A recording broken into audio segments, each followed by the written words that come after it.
Muy bien, comenzamos entonces. Comenzamos entonces la segunda parte. Vamos a iniciar el capítulo ya 4.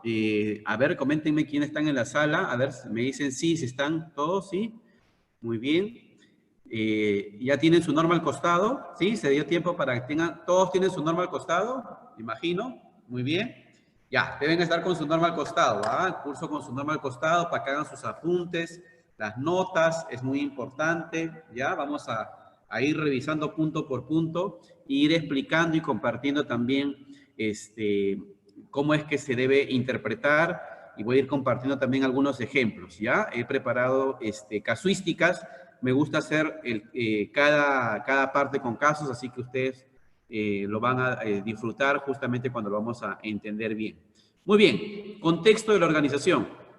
Primero, la norma nos trae en este capítulo 5 cláusulas, ¿ok? 5 cláusulas, y va desde comprender el contexto de la organización, de comprender las necesidades expectativas de las partes interesadas, de la determinación del alcance en el requisito 4.3, de establecer el sistema de gestión del soborno y la evaluación de riesgos de soborno. Pregunta para todos los que están en la sala conectados. ¿Cuál es lo diferente con respecto a otras normas internacionales? ISO 9000, ISO 45, ISO 22301. Atentos porque ya vamos a lanzar otras normas las próximas semanas, así que bienvenidos, estén atentos, aprovechen este tiempo. 4.5, correcto.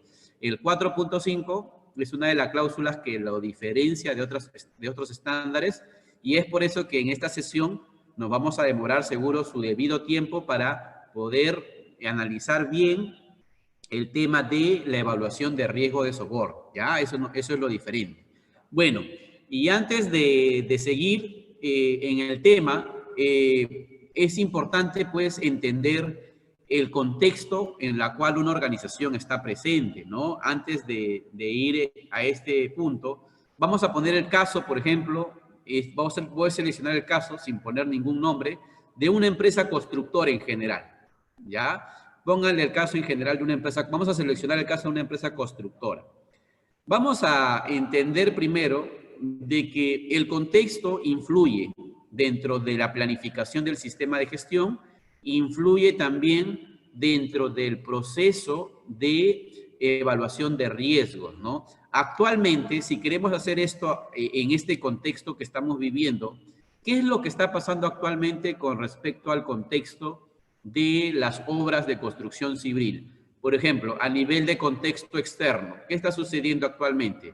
¿Qué amenazas, qué oportunidades ustedes ven actualmente para las obras de construcción? A ver, me gustaría su participación, ¿sí? ¿Qué es lo que ustedes pueden identificar en el sector construcción en este momento? Una de las cosas, y yo les voy a ir compartiendo mientras ustedes van participando en el chat. Una de las cosas, por ejemplo, que está sucediendo es que hoy por hoy muchas de las empresas que se han reactivado no están trabajando obviamente al 100%, ¿no? Por este tema pues del COVID, ¿no? Hay una reducción de aforo y hay una reducción por todo el tema de los protocolos de bioseguridad. Es importante entender este contexto porque puede traer como consecuencia que sea entendido dentro del análisis de riesgos, ¿no? Otro tema, por ejemplo, efectivamente, ¿no? Efectivamente. Las obras de construcción civil, en general, los procesos de obras civiles, es uno de los sectores donde está más golpeado por el tema del soborno, en el tema cultural o en el tema de las noticias, ¿no? ¿Por qué? Porque viene pues arrastrando temas de periodos anteriores de organizaciones que han dejado mal este sector. O sea, de por sí, si tú estás en un sector construcción, tienes que entender que es un sector donde puedes estar expuesto, si estás como gerente o como responsable, a un contexto bastante retante, ¿no? En el tema de las licitaciones, en el tema de los acuerdos comerciales con socios de negocio, ¿no? Entonces, es un sector realmente bastante retante.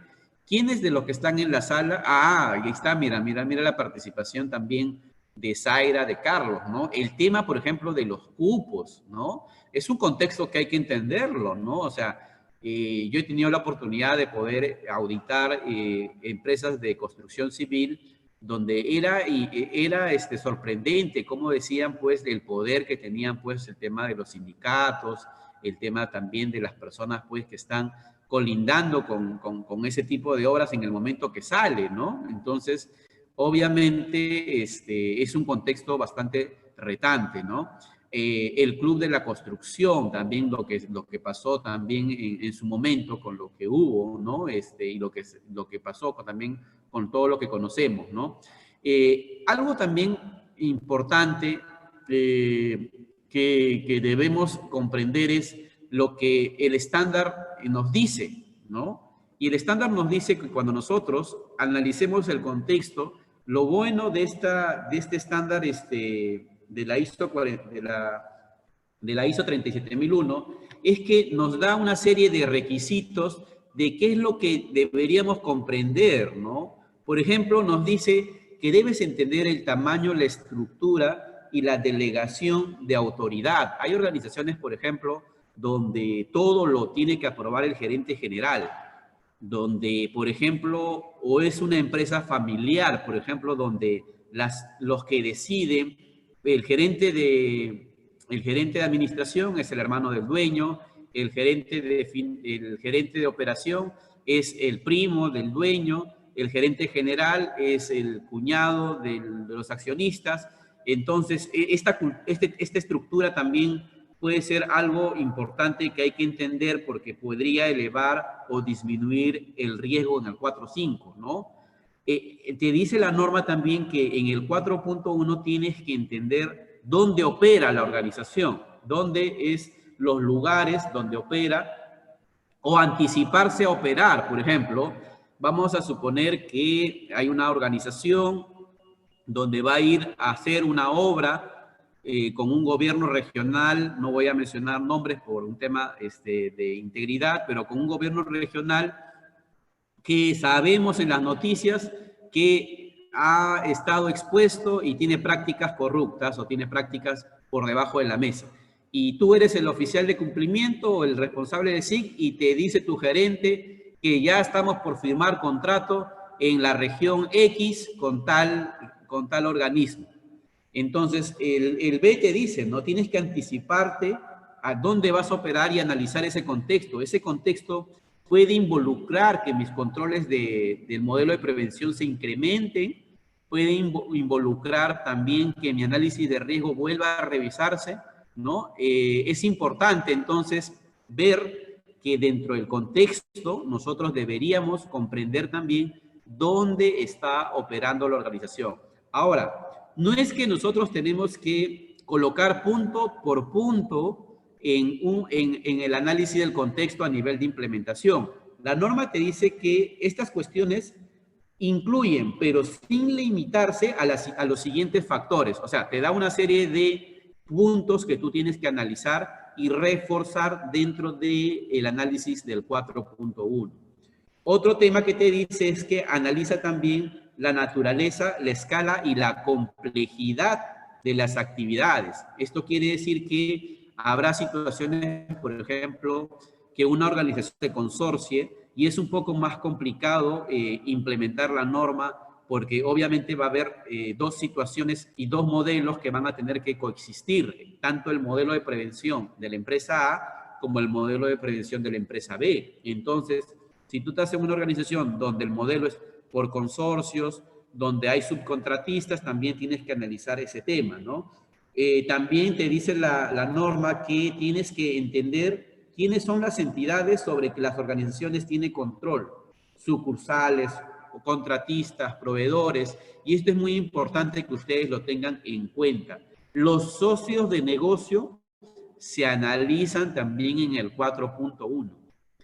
¿Quiénes podrían ser socios de negocio en una empresa de obras civiles, por ejemplo? A ver, muéstrenme ahí quiénes se le vienen a la mente, quiénes pueden ser socios de negocio en una organización de obras civiles, en una empresa de obras civiles. Proveedores, muy bien, Emilio Pastrana. Los proveedores, supervisores, hay que analizarlo bien, si es que el concepto de de un supervisor, el socio de negocio tiene que haber una relación comercial. Ese es el primer requisito dentro de las definiciones, ¿no? Proveedores, clientes, los clientes, correcto, ¿no? Los clientes, proveedores, clientes, ¿no? Entonces, y hay una diferencia entre un socio de negocio y una parte interesada, porque todo lo que no tenga una relación comercial o una relación de negocio va a caer en el 4.2. Podría ser una parte interesada. Eso es la diferencia entre un socio de negocio y una parte interesada. Fiscalizadores, por ejemplo, no es un socio de negocio, es una parte interesada, que deberíamos entender que es parte de mi organización, ¿no? Entonces, lo que te dice la norma es que en el 4.1 hay que analizar quiénes son los socios de negocio de esta empresa. Si estoy en un consorcio, qué contratistas tengo, qué proveedores, con qué clientes estoy trabajando. ¿Y qué pasaría, por ejemplo, ya de por sí que un cliente que está, digamos, en la lista negra me trata de contratar? Entonces, ese cliente, obviamente, hay que analizar el nivel de riesgo porque puede involucrar que el análisis en el 4.5 sea distinto, ¿no? Entonces, esta información, normalmente la norma te dice que lo analices de acuerdo a estos puntos, desde la A hasta la H. Sin embargo, pregunta, y aquí me van a ayudar los que han llevado también su curso completo de ISO 9001. Yo les he compartido la norma.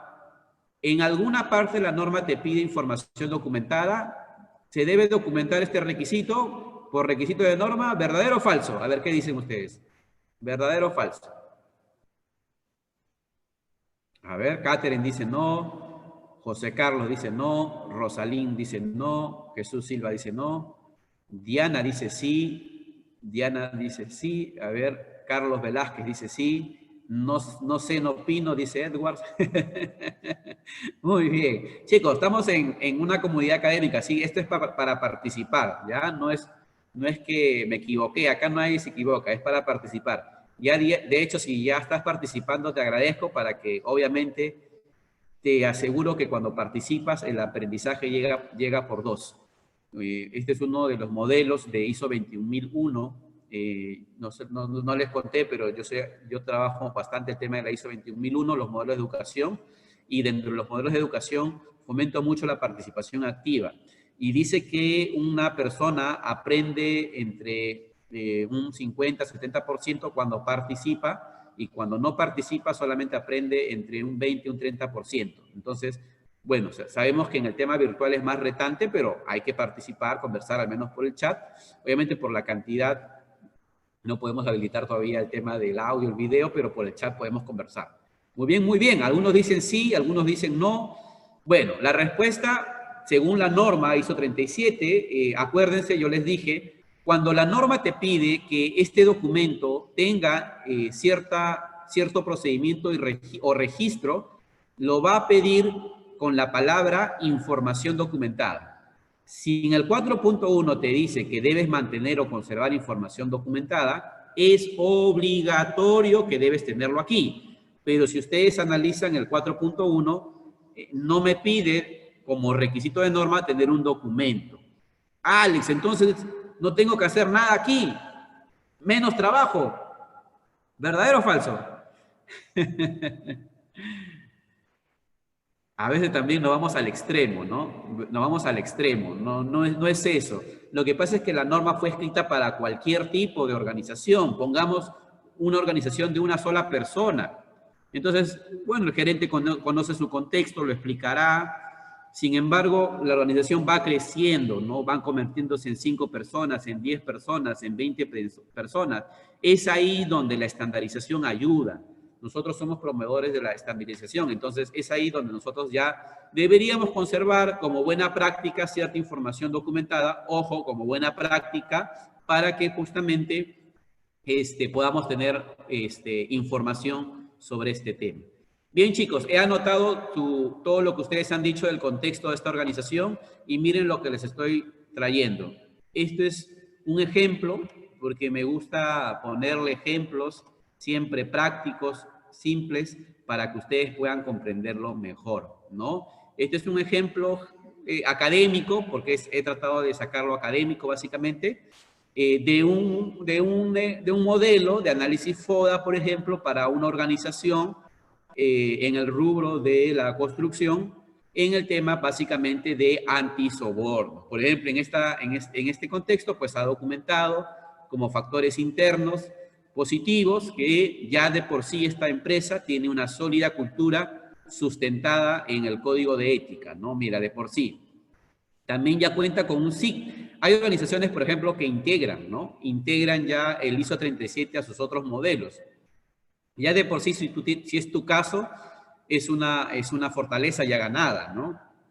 En este caso, esta organización ha concluido, dentro de este análisis de contexto, ha analizado desde la A hasta la H, y ha puesto que una debilidad que ellos tienen es, por ejemplo, que no tienen criterios ni pasos definidos para el tema de los regalos y las atenciones. Entonces, seguro han hecho un análisis de contexto. Normalmente cuando nosotros hacemos un análisis de contexto, hacemos como un diagnóstico línea base, tipo auditoría. En realidad no es una auditoría, pero es un análisis línea base, donde en realidad conversamos con los procesos, levantamos información, documentación, contratos, información de la empresa, y recién ahí identificamos las debilidades. Esa es una manera, a través de un diagnóstico inicial, tú como especialista podrías ayudar a que la empresa haga un buen análisis de contexto, un buen análisis de contexto. Entonces, aquí, por ejemplo, como una debilidad 2, se está concluyendo que se ha identificado que las propuestas comerciales, el mismo que la elabora es el mismo que las aprueba, una sola persona. Entonces, seguro han hecho un diagnóstico en el proceso comercial, en el arranque del proyecto, y ha identificado posiblemente que hay un conflicto de intereses en esta parte, porque el mismo que la elabora es el mismo que las aprueba, y posiblemente es el mismo que le envía al cliente. Entonces ya se viene a la mente qué cosas se nos puede venir a la mente en el tema del riesgo del soborno, ¿no? Ahí te lo vamos a ver con algunos casos. Ya de por sí estas debilidades generan lo que nosotros llamamos candados, vulnerabilidad en el proceso. Y eso hace que el hecho de concretarse un soborno se podría incrementar. ¿Ok? Entonces, desde ese contexto nosotros analizamos el 4.1, ¿no? En oportunidades, aquí pues esta organización ha puesto que los clientes principales ya cuentan con cláusulas antisobornos en los contratos y órdenes. Esto sucede mucho, ¿ah? Esto sucede mucho. Hay empresas que ya de por sí trabajan con marcas donde en el contrato tienen cláusulas antisoborno o cláusulas anticorrupción. Bastante importante esto si estás implementando la 37. Analicen el 4.1 los clientes, acuérdate, los socios de negocio. Yo siempre pido de los contratos más relevantes que representan la mayor facturación, si revisarlo bien para desde el inicio ver si hay cláusulas antisobornos y ver si lo estamos cumpliendo, ¿no? Entonces es muy importante. Y miren, este análisis que les estoy trayendo también está enmarcado en el contexto COVID, ¿no? Por ejemplo, esto es transversal seguro para la organización, pero ha colocado por la parte estratégica seguro que el 6 de marzo se confirma oficialmente el primer caso de paciente cero por COVID en territorio peruano. Ahora, mi pregunta es, si esta es una amenaza ya como organización, ¿puede afectar el sistema de gestión antisoborno? ¿Qué dicen ustedes? ¿Este tema del contexto externo puede afectar el sistema de gestión antisoborno? Claro que sí, porque obviamente, hoy por hoy, señores, muchas empresas están sobreviviendo. Muchas empresas están sobreviviendo. Y en ese proceso de estar sobreviviendo, y hay empresas inclusive que ya han dejado de existir. Si ustedes se van, chicos, no sé si los que viven por Lima, la avenida Aviación, había varios restaurantes, ¿no? Hoy por hoy hay mucho letrero que dice se alquila. Entonces hay organizaciones que han dejado de existir. Y puede ser de que en ese contexto las prácticas empresariales puedan ponerse, se podría decir, en vitrina, porque podría yo dejar de cumplir algún control antisoborno por ganar un contrato o una propuesta comercial. Entonces, es ahí donde justamente las organizaciones tienen que seguir manteniendo esa cultura de integridad. Y es un tema bien retante, la verdad que sí, porque el contexto también afecta no solamente al sistema de gestión de calidad, puede afectar el sistema de gestión de integridad o el sistema de gestión antisoborno, ¿no? Entonces, hay un tema ahí, ¿no? Efectivamente, Manuel Risco, incrementa la presión por falta de ingresos. Mira, ya te has adelantado al 4.5, Manuel Risco, ya. Yo creo que ya te graduaste, ¿sabes? Ya te adelantaste al 4.5, pero está bien, está bien. Si las compras, ¿cuál era la pregunta? El análisis, ahora vamos a responder algunas preguntas. El análisis es en un marco de antisobornos. Si ya tenemos un sistema integrado, sería revisar, complementar, incorporar el análisis. Correcto, Janet. Si tú ya tienes un sistema integrado, ISO 9000, ISO 45, de otros sistemas ISO, de ambiental, lo puedes integrar. En este caso, acá solamente estamos colocando para el sistema de gestión antisoborno. Ojo, voy a aprovechar la pregunta de Janet para poder compartir un poco un comentario, ¿no? A veces me ha tocado casos que yo reviso el análisis de contexto en una organización y comienzo a leer cada punto y se orienta más o a seguridad, a calidad, y no tiene temas orientados al sistema de gestión antisoborno. Y esa es una de las cosas también que ustedes como consultores tienen que asegurarse. Recuerden ustedes, con la norma al costado, dice, estas cuestiones 4.1 incluyen, pero no se deben limitar, digamos, a los siguientes factores, pero dice que afecten a la capacidad de lograr los objetivos previstos del sistema de gestión antisoborno. ¿Qué quiere decir eso? Que estos factores, en primera prioridad, tienen que tener alineamiento con los objetivos del sistema de gestión antisoborno. Tienen que ser temas que puedan afectar el logro de esos objetivos. El modelo debe ser un modelo preventivo, detectivo, pero tiene que estar relacionado, no tanto con los objetivos de seguridad, calidad, medio ambiente, tiene que estar relacionado con el sistema de gestión antisoborno. Entonces, hay que encontrarle ese lineamiento. Y, obviamente, hubiera sido bien interesante que la norma, esperemos que el cambio de la siguiente versión sea del sistema de gestión antisoborno y dirección estratégica, como dice la 9001. ¿Saben por qué pongo ese tema? Porque esta norma tiene mucho impacto en la dirección estratégica. Señores, ¿cuántas marcas, a ver si me colocan en el chat, qué marcas ustedes colocan que han dejado de existir por haber hecho o haber vulnerado y que el riesgo de soborno se haya convertido ya en un problema? ¿Qué marcas conocen donde esa imagen o han dejado de existir por este tipo de prácticas? ¿No? Ahí está, ¿no? Ahí está, ¿no? Ahí están las marcas, ¿no? Entonces, eso es muy importante, ¿no? Entonces, tiene que ver bastante con la dirección estratégica, está muy alineado, ¿no? Bueno, vamos a ver una pregunta más. Vamos a ver, claro, todo el grupo, toda la parte constructiva, claro, afectó bastante el sector construcción, correcto. ¿Cómo diferenciar en el FODA si se integran las normas de gestión Trinorma más ISO 37, BAS u otros? Ya que cuando viene un auditor, viene siempre ver el sistema de gestión de su interés y algunos puntos del FODA. Son transversales como el tema del COVID, por ejemplo. Efectivamente. Mira, en realidad, eso es un tema ya metodológico, Smith. No debería ser muy retante, quizás colocarle al costado del factor con qué relación del sistema se anexa, ¿no? Yo cuando lo hago de manera integrada, coloco al costado una columna adicional y coloco una X.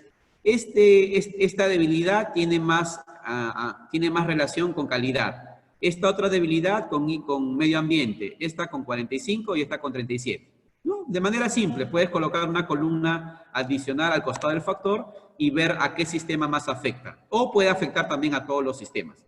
Eso podría ser una forma, Smith. Eso podría ser una forma. Muy bien. Sigamos entonces. Muy bien. ¿Qué le pareció el 4.1? Bien, ¿no? Bien interesante. Lo diferente de la 9001 es que acá sí la norma lo amplía. Lo amplía y da desde la A hasta la H recomendación, más que recomendaciones, factores que tú debes considerar para que justamente documentes este tema. ¿Ok? Todos los que van a acceder al proceso de certificación y van a llegar a la meta final, les tengo también un regalo. este documento que lo ven acá en la presentación, lo van a tener editable en un Excel en la plataforma privada. Así que lo van a poder descargar este Excel en la plataforma privada de manera editable, el formato de ISO 37, para que ustedes lo puedan usar con todos los derechos. ¿Ok? Entonces, sigan nomás, no se preocupen por al final, por la documentación que en la plataforma va a estar colgada. Muy bien, sigamos entonces. Partes interesadas, partes interesadas. A ver, muy importante el tema de las partes interesadas. Aún se pueden, sí, normal, todavía, como les dije, se pueden inscribir al proceso de certificación hasta el sábado todavía es la sesión 2, el día de, perdón. Ah, ya, todavía el sábado todavía es la sesión 2, entonces pueden inscribirse todavía, ya que en las siguientes semanas ya se crea el examen de certificación, ¿no? Hasta el sábado pueden inscribirse, no hay ningún problema, ¿ok? Bien, vamos con el tema de las partes interesadas, ¿ok? En el 4.2 tiene que ver bastante con los grupos de interés y aquí un poco hay que diferenciar bastante, porque los grupos de interés tienen relación directa con entidades que pueden ser socios o pueden ser también problemas para la organización si es que nosotros no comprendemos realmente sus necesidades o expectativas, ¿no? Ahora, lo distinto en el tema de ISO 37 es que cuando nosotros entendemos a los grupos de interés, vamos a tener que comprender no solamente quiénes son, sino también cuáles son sus requisitos, ¿ok? Por ejemplo, si seguimos con el mismo caso, estamos con la secuencia, si seguimos con el mismo caso de la empresa de construcción de obras civiles, ¿quiénes podrían ser grupos de intereses más pertinentes para el sistema de gestión antisoborno? A ver, ¿quiénes se le viene a la mente que puede ser partes interesadas para una empresa de obras civiles?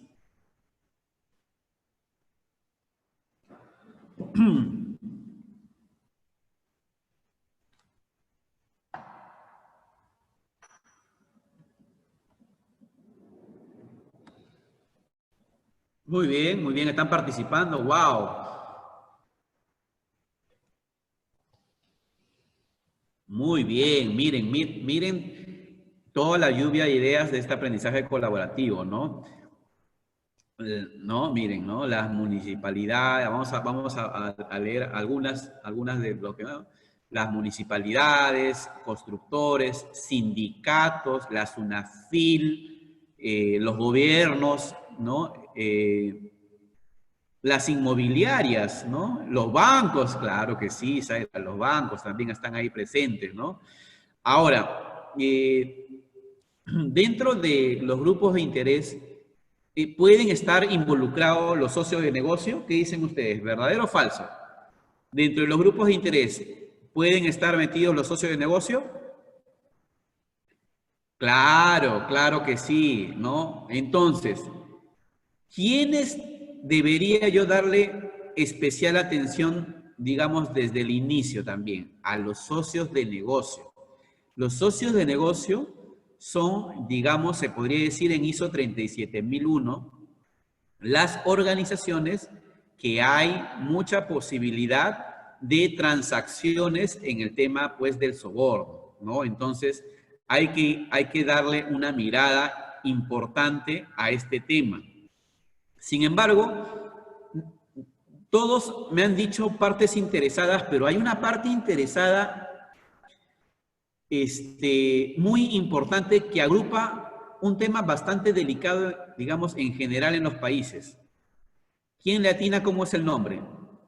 Hay una parte interesada que tiene mucho que ver con los sistemas de gestión antisoborno, que si no lo identificas también es un tema que va a perderse en el 4.5. Los funcionarios, ¿cómo lo llama la norma? Los funcionarios públicos, muy bien, muy bien. ¿Por qué? Porque es importante entender a los funcionarios públicos, a las entidades públicas, porque de hecho mucho de los índices que vimos al inicio, de los índices de corrupción, están enfocados justamente al aparato estatal, ¿no? Yo me acuerdo que hace 4 años, estaba asesorando por ISO 9001 a una empresa de transportes y el dueño me dice, Alex, mira, he tenido que desistir de un contrato de 10 millones que había ganado con tal entidad, me dice. ¿Y por qué? Le digo, ¿no? El tema es de que me están pidiendo el famoso diezmo, ¿no? Y ya, entonces, imagínense, ¿no? Y si no le doy el diezmo, obviamente, pues el contrato no prosigue, ¿no?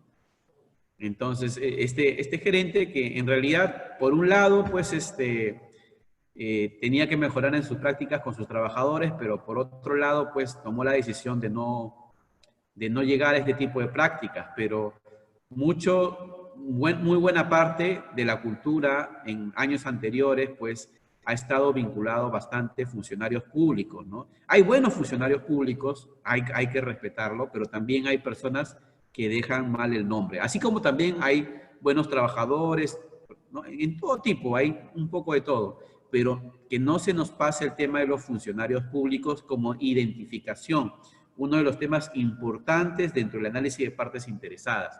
Y todo lo que ustedes han dicho justamente es parte de este análisis, ¿no? En este contexto, les quiero presentar, por ejemplo, este es un ejemplo, por ejemplo, para uno de los temas de un socio de negocio que ustedes han colocado aquí. Por ejemplo, en este caso, aquí se ha identificado a un socio de negocio, una parte interesada también que son proveedores, empresas, supervisión, proveedores varios, quizás contratistas. Se ha identificado que es pertinente para el sistema de gestión antisoborno y obviamente se ha identificado cuáles son los requisitos que se debería cumplir para esta parte interesada. Ojo, la norma más adelante nos va a decir que tenemos que determinar riesgos y oportunidades también por el 4.2. Y aquí es una de las primeras cosas que he podido ver dentro de los modelos de implementación. Es un tema que a veces se complica demasiado el entendimiento del riesgo cuando se habla también de grupos de interés. Le ponemos tantas variables que el mismo dueño de proceso no lo entiende. Aquí las cosas es bastante simple, señores. Si tu evaluación de riesgos no lo entiende el líder de proceso y solamente lo entiende el consultor, solamente lo entiende el que diseña el modelo, entonces hay algo que no está yendo bien en el sistema de gestión. Los procesos de evaluación de riesgos van a depender un poco de qué es lo que estás analizando. Si hablamos de grupos de interés, un grupo de interés, la oportunidad que nosotros tenemos siempre es de fidelizar y aumentar la confianza del grupo de interés. Eso es lo que nosotros debemos siempre tener presente al cumplir los requisitos que nos hemos comprometido. Y esos requisitos pueden ser requisitos que están formalmente definidos, inclusive hasta requisitos legales. Pero el riesgo que puede suceder con un grupo de interés donde no se le cumplen los requisitos es posiblemente que haya quejas, reclamos, desconfianza, denuncia inclusive por el tema del tema del sistema de gestión antisoborno, ¿no? Entonces, en esta metodología, por ejemplo, para lo que son grupos de interés, básicamente es, si estos requisitos que tú identificaste en el 4.2 se está cumpliendo, entonces es riesgo bajo. Si se cumple parcialmente, es riesgo medio. Y si no se cumple más de 2, mira, es riesgo alto. Y aquí te está alertando que tú tienes que mejorar. ¿Qué cosa? Las especificaciones y términos de referencia en las condiciones del sistema de gestión antisoborno. Muchos de los proveedores, por ejemplo, les llega normalmente, ¿qué les llega al proveedor cuando gana normalmente un servicio o cuando gana una venta? ¿Cómo se llama ese documento? Cuando un proveedor gana un servicio o cuando un proveedor gana una licitación, ¿cómo se llama el documento? Muy bien, Emilio. Muy bien, Ela. La orden de compra, la orden de servicio, la carta de adjudicación. Ese es uno de los documentos en los cuales nosotros, ya de por sí te estoy adelantando prácticas que hay que tener en cuenta. Debemos dejar en claro en las condiciones, qué es lo que nosotros queremos comunicar al proveedor en términos de compromisos con el sistema de gestión. Es uno de los primeros puntos, ¿no? Y no solamente con el tema de la ISO 37, también puede ser involucrado con el marco legal. Una de las cosas que nosotros hacemos, por ejemplo, cuando implementamos, te voy a ya dar tips para la implementación, es que lo primero que hacemos es, por ejemplo, ¿no? Alex, préstame tu formato o cómo haces tu orden. Lo primero que hacemos es revisamos la orden de servicio. Y en la orden de servicio normalmente están las comunicaciones en temas de calidad, cómo es el tema de facturación, cómo es el tema de las condiciones de pago, y no tratamos de crear más documentación de la debida. Una de las cosas que queremos hacer entender es que un modelo de implementación debe ser lo más real posible al día a día. Entonces, sobre la misma orden de servicio colocamos las consideraciones con respecto al sistema de gestión antisoborno. ¿Qué cosa, por ejemplo? Temas del cumplimiento con el tema de la 37, temas de, por ejemplo, la comunicación al canal de denuncia o al canal de integridad, porque sabemos que ese documento le va a llegar al proveedor y es la mejor forma que el proveedor se entere. Oye, un momento, la empresa de Emilio Pastrana me envió una orden y abajo de la orden dice, si usted observa una práctica antisoborno, tiene que reportar en este tema, en este canal. Entonces ya desde ahí le va a alertar al proveedor de que si es que es un proveedor que está metido en cosas turbias, le va a alertar al proveedor a no involucrarse en ese tipo de prácticas. Es una herramienta administrativa de gestión, pero ya de por sí va a involucrar que esos términos estén claros desde el inicio. A veces la organización no puede controlar, puede haber hecho una buena investigación, un buen due diligence, pero finalmente no puede controlar con qué proveedor, con qué persona está trabajando. Pero sí podríamos controlar los términos y las especificaciones del servicio. Eso es lo que dice en el punto 2. Eso es lo que no se está cumpliendo. Y también acá han definido que un requisito es la capacitación en el código de integridad de la organización y al parecer esto se ha identificado que no se cumple. Automáticamente entonces esta matriz va a salir en riesgo alto. Entonces no nos complicamos con conceptos muy complicados como probabilidad, severidad, porque en esta parte son grupos de interés, ¿no? Entonces, esto es una forma como la cual ustedes lo podrían analizar. No es la única, se respeta todas las metodologías, pero las reglas tienen que ser claras, en el sentido de que ustedes deben entender que finalmente yo analizo el riesgo para tomar decisiones. Y la primera decisión que yo tomo, si veo que este grupo de interés sale en semáforo rojo, es que voy a mejorar los términos y definiciones en el punto que dice acción de mejora y voy a mejorar los términos y definiciones y planificar ya una capacitación en el código donde dice el punto 6.1. Miren, este formato está 4.2 en la tercera columna, 4.5, me estoy adelantando, ojo, 4.5 en la cuarta columna y 6.1 en la séptima columna. Un solo documento para evidenciar 3 cláusulas en cadena. Eso es este conocimiento que los quiero compartir para que ustedes lo puedan dar una mirada y puedan realmente ver que esto no involucra mucha burocracia documental. Es hacer entender a la organización que puede monitorear a sus grupos de interés desde una sola plantilla, señores, y no solamente monitorearlos, sino colocar en la última columna cualquier acción de mejora. ¿Ok? Un solo criterio. Un solo criterio. Si se cumple, no se cumple el requisito que yo definí en el 4.2. ¿Qué les pareció? ¿Qué les pareció este análisis de grupos de interés? Cuéntenme, a ver, Elba nos dice, el 4.2 es necesario evaluar el riesgo, pero explícitamente no lo pide. Acuérdate, Elba, que estamos compartiendo también metodologías. Entonces, recuerda de que cuando vamos a ver, nos vamos a adelantar en todo caso un poco, nos vamos a adelantar en el 4.5, en el 4.5 nos va a pedir justamente la identificación y la evaluación del riesgo. Y dentro de la identificación y la evaluación del riesgo, cuando nosotros analizamos, los riesgos pueden venir del 4.1 y del 4.2. Entonces, es por eso, y eso ¿dónde lo dice? No lo digo yo, lo dice el 6.1. En el 6.1 te dice que los riesgos vienen del 4.1 y del 4.2. Es por eso que en cadena puedes tú tener una metodología simple para la evaluación del riesgo del grupo de interés. Acuérdate, el grupo de interés ¿representa un riesgo o no? ¿Puede representar un riesgo o no puede representar un riesgo? ¿Y qué tanto es ese riesgo? Claro que sí. No nos compliquemos con la metodología, podemos tener un criterio cualitativo como lo que estamos conversando, pero sí tenemos que tener una priorización del riesgo en ese punto, ¿ok?